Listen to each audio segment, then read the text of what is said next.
لو عايزه تكبري عينك الصغنطوطه دي اللي هي اصلا سر الكياته اللي في العالم، تعالى اقولك نعمل ميك اب ازاي. اول حاجه جهزنا بشرتنا، تاني حاجه هنرطب بدوت، ويلا بينا على الميك اب. خدي بقى وقتك في الترتيب كويس قوي. رطبي من فوق، لسه بنقول يا هادي يا هادي، بسم الله الرحمن الرحيم. يلا نستخدم فاونديشن ميه سينما، انا ضربت فيه 3 او 103. توصي بقى، ما تبخليش، توصي على نفسك. البيوتي بلندر علشان بتشيل التكتلات والحاجات الزياده. ضغطه بشده. طيب هستخدم البالت دي للكونتورنج. كده حطينا الكونتورنج وبنحط الهايلايتر،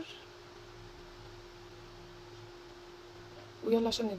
نيجي بقى ناخد اللون القمر ده وهنيجي نمشي على رسمة العين كده، هنعمل زي رسمة وهمية كده يا بنات، كده اهو.